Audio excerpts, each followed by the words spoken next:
Hey everyone, this is me Sumi Jha and you are watching While Learning Classes, your ultimate destination for knowledge and growth. Guys आज की video में हम करने वाले हैं यानी कि आज की वीडियो का हमारा टॉपिक होने वाला है the lie of the land English in India, यानी कि भारत में अंग्रेज़ी की भूमिका क्या है और महत्व क्या है। सो चलिए इस वीडियो को शुरू करते हैं। बट इससे पहले अगर आप मेरे चैनल पे फर्स्ट टाइम आए हैं तो मेरे चैनल को सब्सक्राइब कर लीजिए। वीडियो अच्छी लगेगी तो वीडियो को लाइक करना है, साथ में कमेंट करके अपना फीडबैक ज़रूर से शेयर करना है कि आपको वीडियो लगी कैसी है। तो चलिए वीडियो को शुरू करते हैं।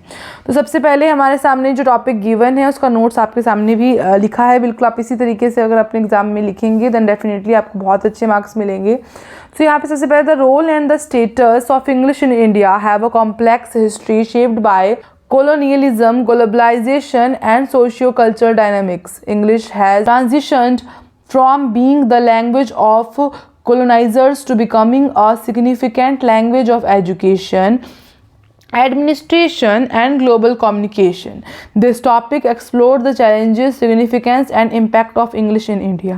अब हम इसका मतलब समझते हैं। यहाँ पे लिखा क्या गया है कि अंग्रेज़ी भारत में एक महत्वपूर्ण भाषा है, यानी कि ऐसी बात नहीं है कि हिंदी का जितना इंपॉर्टेंस है इंग्लिश का उतना नहीं है, बट ये नहीं कि बिल्कुल कि इंग्लिश का इंपॉर्टेंस नहीं है। हिंदी का इंपॉर्टेंस ज़्यादा है बट उतने ही रोल में जो है इंग्लिश भी उतना ही इंपॉर्टेंट है, उतना ही महत्वपूर्ण भाषा है जो औपनिवेशिक काल से यानी कि बहुत जब इंडिया आज़ाद नहीं हुई थी उस टाइम से जो है ये भाषा हमारे पास आ गई थी। इसका जो इंट्रोडक्शन है वो जब अंग्रेज आए थे तभी हो गया था और फिर धीरे धीरे ये पूरे ग्लोबल में फैलने लग गई। दुनिया भर में जो है वो अंग्रेजी भाषा का प्रचलन होने लगा और धीरे धीरे ये जो है सामाजिक चीज़ों को बदलने लगी, प्रभावित करने लग गई। क्योंकि जब एक बार एंटर हो गया कोई भी चीज़ का तो उसका जाना जो है वो इतना आसान नहीं है। ये भाषा अब शिक्षा में भी आने लगा, प्रशासन में भी आने लगा, हर चीज़ में, यानी कि उसको मतलब राजनीति से लेकर के शिक्षा से लेकर के हर चीज़ में जो है वो इंग्लिश का जो है वो इंक्लूड होने लग गया और एक महत्वपूर्ण हिस्सा जो है वो धीरे धीरे बनता गया। चाहे फिर वो एक एजुकेशन का फील्ड हो या वो आपका एडमिनिस्ट्रेशन हो, चाहे वो ग्लोबल कम्युनिकेशन हो। इंग्लिश के माध्यम से हमारी जो बातें थी वो ग्लोबल में फैलने लगी, यानी कि हम जो है वो दूसरे लोगों से बात करने में कॉम्फर्टेबल होने लग गए, क्योंकि भाषा एक ऐसी जरिया है जिससे हम अपनी बातों को, अपने विचारों को आदान प्रदान कर सकते हैं। तो इंग्लिश से जो है वो काफ़ी सारी चीज़ें में बदलाव आने लग गया। इस विषय में भारत में अंग्रेज़ी के महत्व, चुनौतियों और प्रभावों पर जो है वो चर्चा की गई है। तो नीचे जो है वो किस तरीके से इंग्लिश ने जो है इंडिया में प्रभाव डाला और इम्पैक्ट डाला, वो हर एक चीज़ें, चैलेंजेस, चुनौतियाँ क्या क्या लेकर के आया, वो सब चीज़ जो है वो नीचे डिस्कस की गई है। तो सबसे पहला हमारा इसमें फैक्टर है, पॉइंट है historical background of English in India, यानी कि भारत में अंग्रेज़ी का कुछ इतिहास होगा। तो कैसे अंग्रेजी आया तो उसका भी कुछ हिस्ट्री होगा, तो वही हम लोगों ने पढ़ना है। तो सबसे पहला हमारा पॉइंट है कॉलोनियल एजेंसी, यानी कि औपनिवेशिक दौर, यानी कि जिस टाइम में ब्रिटिश का शासन था। English was introduced in India during British colonial rule, यानी कि जब हम पे अंग्रेज शासन कर रहे थे, ब्रिटिश शासन कर रहा था, उस दौरान जो है वो इंग्लिश आया, particularly through Thomas Macaulay Minute on Education 1835 which promoted English education to create a class of intermediaries, यानी कि 1835 में मैकॉले कि मिनट ऑन एजुकेशन ने अंग्रेज़ी शिक्षा को जो है वो और बढ़ावा दिया, यानी कि अंग्रेजी में शिक्षा भी मिलनी चाहिए। यानी कि अंग्रेजी जब आया तब तो किसी को समझ नहीं आता होगा, लेकिन जब ये शिक्षा में ऐड होगा तो उसको सीखने की चाह बढ़ेगी। तो जो है उन्होंने इस चीज़ को आगे बढ़ाया 1835 में मैकॉले ने। अब अगला है English became the language of administration, law and allied education, यानी कि फिर धीरे धीरे इंग्लिश जो है वो प्रशासन का, कानून का और उच्च शिक्षा का जो है वो भाषा बन गया। तो हर जगह पे इंग्लिश का जो है वो आगमन जो है वो होने लगा। उसके बाद हमारा इसका सेकंड, यानी कि इतिहास का ही, यानी कि इसका जो भी हिस्ट्री है उसका सेकंड पॉइंट है पोस्ट इंडिपेंडेंस डिबेट, यानी कि स्वतंत्रता के बाद जो भी चीज़ें हुई। After independence in 1947 A debate arouse about replacing English with indigenous languages. However, English was retained as an associate official language alongside Hindi, यानी कि जब अंग्रेज आए तब तो इंग्लिश आया, तब तो कुछ नहीं कर सकते थे। लेकिन जब हमारा इंडिया आज़ाद हो गया 1947 में, तो एक विवाद चला, एक डिबेट चला कि अंग्रेज़ी को भी हटा देना चाहिए, जब अंग्रेज़ नहीं तो अंग्रेज़ी नहीं। लेकिन इसे हिंदी के साथ जो है फिर वो धीरे धीरे जो है वो जोड़ा जाने लग गया, और फिर इसको हिंदी के जैसा ही थोड़ा थोड़ा ऑफिशियल लैंग्वेज की तरह इसको फिर यूज़ करने लगने जाने लगा। ठीक है, It continues to serve as a neutral link language in India's multilingual society। यानी कि यह भारत की कई भाषाओं को जोड़ने वाली एक तटस्थ भाषा बन गई। यानी कि इंग्लिश जो है वो धीरे धीरे लिंक लैंग्वेज बनने लग गया, यानी कि काफ़ी चीज़ों को जोड़ने का लैंग्वेज बनने लग गया। अब सेकंड पॉइंट है हमारा English as a language of opportunity. यानी कि अब कहीं ना कहीं धीरे धीरे इंग्लिश जो है वो अपॉर्चुनिटी का लैंग्वेज बनने लग गया, यानी कि हमको अवसर मिलने लग गए इंग्लिश से।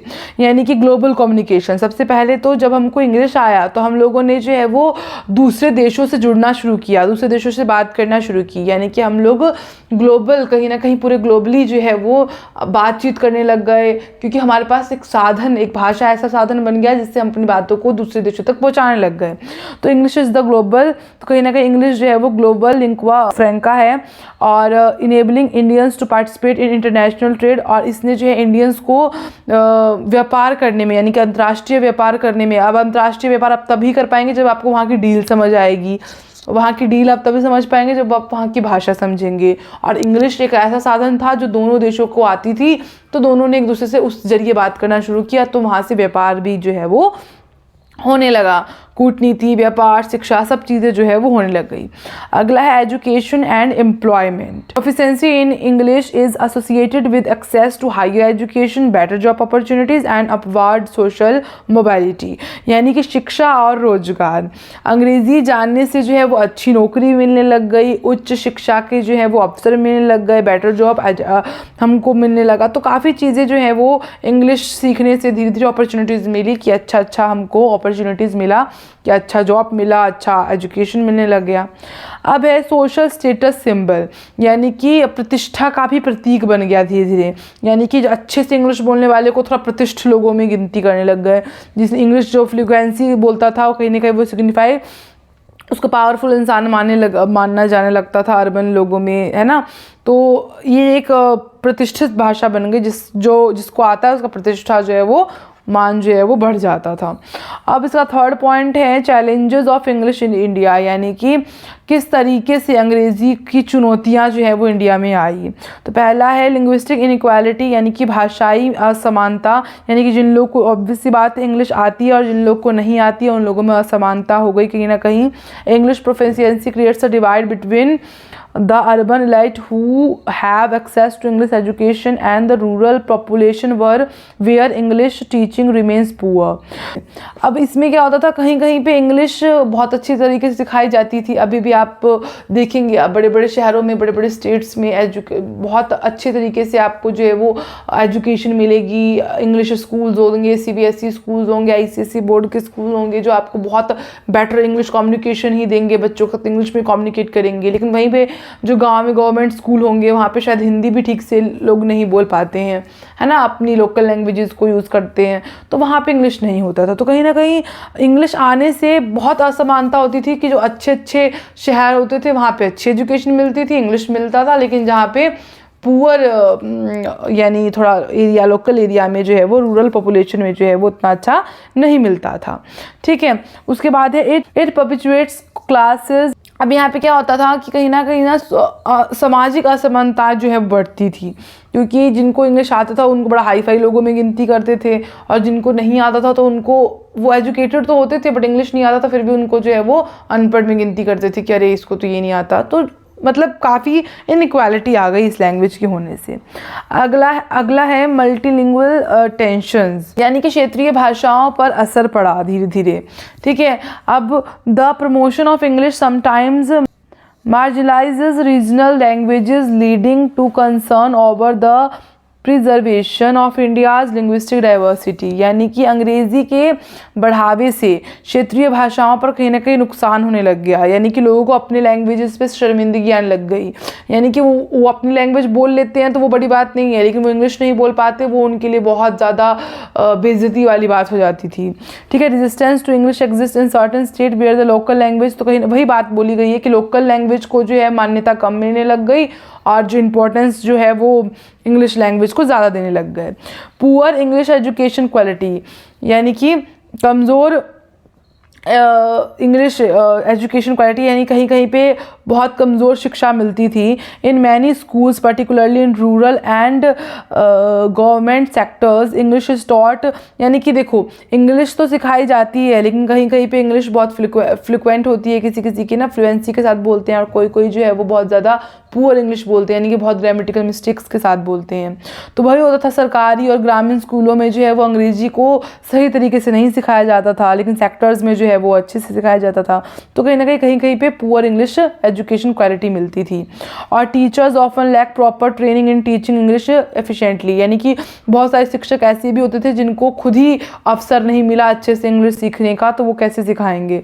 ठीक है, अगला फोर्थ पॉइंट है English as a language of power, अंग्रेज़ी की ताकत, यानी कि इंग्लिश एक ऐसा लैंग्वेज बनने लग गया जो एक पावरफुल लैंग्वेज में गिनती किया जाता था।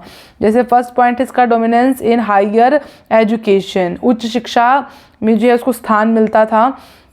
Most English university use English as a medium of instruction, especially in science, technology and professional courses. यानी कि विज्ञान और तकनीकी जैसे विषयों में अंग्रेजी जो है वो काफ़ी हद तक इस्तेमाल करने लग गए, यानी कि इंग्लिश की जो है पावर जो है वो साइंस में बहुत ज़्यादा यूज़ होने लग गई। Students from vernacular backgrounds face difficulties कॉपिंग with English medium education, यानी कि बहुत दिक्कतें भी होने लग गई। जो स्टूडेंट्स ग्रामीण एरिया से आते थे और अचानक से वो लोग मान लो बड़े कॉलेजेस में चले गए, उनकी स्कूलिंग मान लो आपकी गवर्नमेंट स्कूल से हुई है बट एजुकेशन के लिए वो कॉलेजेस में वो बड़े में चले गए, तो उन लोग को जो है काफ़ी कठिनाइयाँ होती थी समझने में चीज़ों को। ठीक है, अब अगला है लिटरेरी इम्पैक्ट, यानी कि साहित्य में क्या क्या इंग्लिश के आने से क्या प्रभाव पड़ा। साहित्य मतलब क्या, जो हम लोग लिटरेचर पढ़ रहे हैं इंग्लिश का। तो Indian authors writing in English, तो काफ़ी इंडियन ऑथर्स थे, इंडियन लेखक थे जिन्होंने अंग्रेज़ी में लिख करके जो है वो कहीं ना कहीं अपने चीज़ों को, अपने लिखने का जो भी बुक्स था उसको अंतर्राष्ट्रीय स्तर पर ले गए, यानी कि इंटरनेशनली बुक जाने लग गए। यानी कि जब तक हम हिंदी में लिखेंगे तो उसको सिर्फ इंडिया में पढ़ा जाएगा, लेकिन हम इंग्लिश में लिखेंगे तो फिर उसको नेटिव कंट्रीज़ में भी पढ़ा जाएगा, नेटिव इंग्लिश कंट्रीज़ में भी पढ़ा जाएगा। ठीक है, तो वही हुआ। कौन कौन थे इंडियन ऑथर्स, R.K. नारायण और अरुंधति रॉय, सलमान रुश्दी, इन सब ने जो है वो इंग्लिश को काफ़ी ज़्यादा आगे बढ़ाया लिटरेचर में। And Vikram Seth have word Indian literature to global attention, तो उन्होंने कहीं ना कहीं ग्लोबली अटेंशन दिया, यानी कि अंतर्राष्ट्रीय स्तर पे जा कर के इंग्लिश को हमारे इंडियन लिटरेचर को इंग्लिश के ज़रिए ले गए। English literature has become a prominent part of Indian literary culture, और इंडियन लिटरेचर जो है, भारतीय लेखक जो है उन लोगों ने इसमें काफ़ी हद तक जो है अपना जान लगाया, बहुत मेहनत लगाई, बहुत एफर्ट्स लगाए और अपने इंडियन कल्चर को भी जो है वो रिप्रेजेंट किया। अगला है हमारा एडमिनिस्ट्रेटिव एंड लीगल सिस्टम, यानी कि प्रशासन और कानून। English remains the language of court central government, यानी कि इंग्लिश जो है फिर वो अदालतों में, कानूनों में, सरकारी कामकाज में भी प्रयोग किया जाने लगा। और काफ़ी सारे documentation creating barriers for non English speaker, तो इस चक्कर में जिन लोगों को इंग्लिश नहीं आती थी उनको काफ़ी ज़्यादा जो डॉक्यूमेंट्स होते हैं ना, तो इंग्लिश में लिखे होते थे, तो वो लोग नहीं समझ पाते थे, क्योंकि इंग्लिश जो है वो काफ़ी हद तक आगे बढ़ गई, यानी कानूनी स्तरों पे भी इंग्लिश का जो है वो यूज़ होने लग गया। अभी भी आप सब एग्रीमेंट साइन करते होंगे तो काफ़ी एग्रीमेंट्स जो है वो इंग्लिश में होते हैं। हिंदी में भी एग्रीमेंट्स होते हैं बट मैक्सिमम जगह इंग्लिश का अब धीरे धीरे प्रचलन है, तो अब तो बहुत ज़्यादा है इंडिया में, हम लोग इंग्लिश ही अभी भी पढ़ रहे हैं। सो अगला है the future of English in India, यानी कि अंग्रेज़ी का क्या भविष्य होगा इंडिया में। Balancing multilingualism, promoting bilingual or multilingual education can ensure English coexist with the regional languages without undermining them, यानी कि बहुभाषी संतुलन, क्षेत्रीय भाषाओं के साथ अंग्रेज़ी को बराबरी में बढ़ावा देना भी कहीं ना कहीं बहुत ज़रूरी है। यानी कि ऐसा नहीं है कि हम लोग लोकल लैंग्वेज को या हिंदी लैंग्वेज को बढ़ावा दें, इंग्लिश भी हमारे जो इंडिया है और हमारा जो कल्चर है वो उसको बहुत प्रमोट कर रही है। इंग्लिश के ज़रिए हमारे चीज़ों को जो है बाहर के लोग भी जान रहे हैं, तो हमारा उतना ही कर्तव्य बनता है कि हम इसको आगे बढ़ाएं। एंड सेकंड है मेकिंग इंग्लिश एक्सेसिबल, यानी कि effort should be made to improve English, हमको इंग्लिश इतनी ईजी लगे, उसके लिए हमको इंग्लिश को जो है काफ़ी एक्सेसिबल बनाना पड़ेगा, बहुत ईजी बनाना पड़ेगा, ताकि ग्रामीण क्षेत्रों में भी बेहतर अंग्रेजी शिक्षा जो है वो प्रदान हो पाए। हर जगह पे रूरल एरियाज़ में भी जो है वो, अर्बन एरियाज़, रूरल एरियाज़, सब जगह इक्वालिटी हो और हर जगह जो है वो इंग्लिश जो है वो एक समान लैंग्वेज बने, सबको ईजी हो, ताकि हम लोग जो है वो ईज़िली सीख पाएँ। अगला है डीकोलोनाइजिंग इंग्लिश, यानी कि इंग्लिश इन इंडिया इज़ डिकोलोनाइजिंग मतलब भारतीयकरण। English in India is increasingly adapted to reflect Indian context, idioms and cultural realities, making it a language of Indians, not just the British। यानी कि अंग्रेज़ी को भारतीय संदर्भों में ढालकर इसे भारतीय भाषा बनाया जा रहा है। कहीं ना कहीं हमको इसको बिल्कुल एक तरीके से ये बोलना ही नहीं चाहिए कि इंग्लिश जो है वो ब्रिटिश की लैंग्वेज है। हमको इसको अपनी लैंग्वेज मानना है कि इंडिया की लैंग्वेज है, और इसको हम लोगों को एक्सेप्ट करना है। जब हम इसको अपना मान लेंगे तो हम लोग जो है वो ज़्यादा अच्छे से जो है वो इसको अडेप्ट कर पाएंगे और अपना पाएंगे, एक्सेप्ट कर पाएंगे। अब कंक्लूज़न पे चले, निष्कर्ष पे चले, तो English in India represent both opportunity and inequality. तो यानी कि इंग्लिश का इंडिया में होना दोनों चीज़ को रिप्रेजेंट करता है, यानी कि हमारे लिए अच्छा भी है क्योंकि हमारे लिए अपॉर्चुनिटीज़ भी लेके आया है, और कहीं ना कहीं ख़राब है क्योंकि इससे बहुत ज़्यादा इनइक्वालिटी होती है। जिनको इंग्लिश आती है और जिनको नहीं आती है उन लोगों में काफ़ी इनइक्वालिटी भी होती है। While it opens door to global opportunities, एक तरफ वो काफ़ी सारी अपॉर्चुनिटीज़ जो अंतर्राष्ट्रीय स्तर पे, इंटरनेशनल स्तर पे है, it also demands socio economics and language, तो दूसरी जगह पे वो बहुत ज़्यादा क्या कर रहा है, भेदभाव कर रहा है, असमानता को भी बढ़ा रहा है।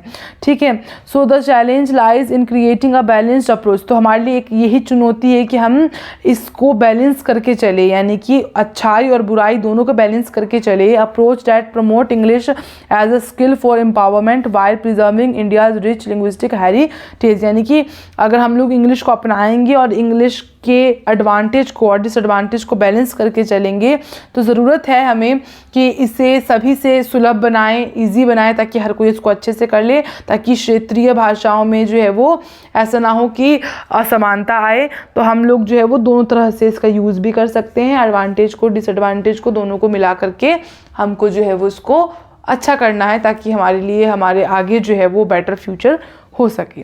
तो इसी के साथ हमारा ये टॉपिक कंप्लीट होता है। आई होप आपको ये वीडियो अच्छी लगी होगी। अगर आपको वीडियो अच्छी लगी है देन वीडियो को लाइक करना है, कमेंट करके अपना फीडबैक ज़रूर से शेयर करना है। तो मिलते हैं नेक्स्ट वीडियो में, तब तक के लिए जय हिंद, वंदे मातरम।